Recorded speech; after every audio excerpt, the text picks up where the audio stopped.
नाज़रीन अवांखे आगाह कंदासीं बिन कासिम खां। अवांखे अपडेट ॾींदा हलूं। गुलशन हदीद जे स्कूल में जिनसी ज़ियाती स्कैंडल बाद तालीम खाते पारां स्कूल में पढ़ंदड़ शागिर्दनि जो मुस्तक़बिल महफ़ूज़ करण लाइ इंतज़ाम करण जो फ़ैसिलो कयो आहे। निगरान सूबाई वज़ीर जी हिदायत ते शागिर्दनि खे ॿियनि स्कूलनि में दाख़िला वठी ॾियण लाइ कमेटी क़ाइमु कई वई आहे।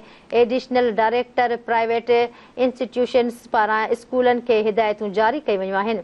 प्राइवेट स्कूल जे शागिर्दनि खे साॻी फीस तहत दाख़िला ॾींदा जेका फीस सील थियल उहा स्कूल में पढ़ंदा रहंदा हुआ। एडिशनल डायरेक्टर रफ़िया जावेद मल्हा पारां इहो क़दम खंयो वियो आहे। नाज़रीन खे आगाह कयूं पिया बिन कासिम में गुलशन हदीद जे स्कूल में जिनसी ज़ियाती स्कैंडल बाद तालीम खाते पारां स्कूल में पढ़ंदड़नि शागिर्दनि जो मुस्तक़बिल महफ़ूज़ करण लाइ इंतज़ाम करण जो फ़ैसिलो कयो आहे। इन जा वधीक अपडेट मालूम कंदासीं। कराची जे इलाइक़े बिन कासिम खां सजाद छजड़ो लाइन ते मौजूद आहे। जी सजाद, वधीक अपडेट कजो।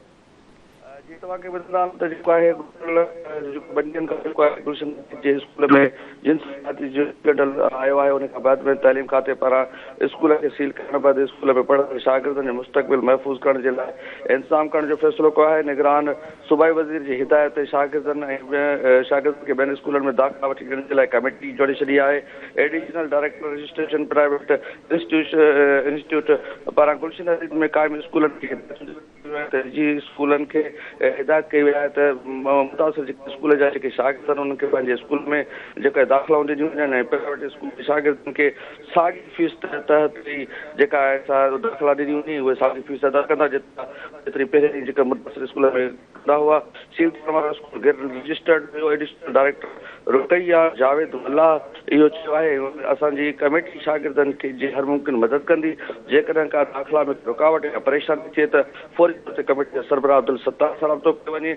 Additional director registration Rafia मल्हा institute इहो चवण आहे जो त असां हर मुमकिन जेके मुतासिर स्कूल जा जेके शागिर्द आहिनि उनजी मदद कंदासीं। जी संदन ठीकु आहे सजाद, वॾी महिरबानी अपडेट ॾिना।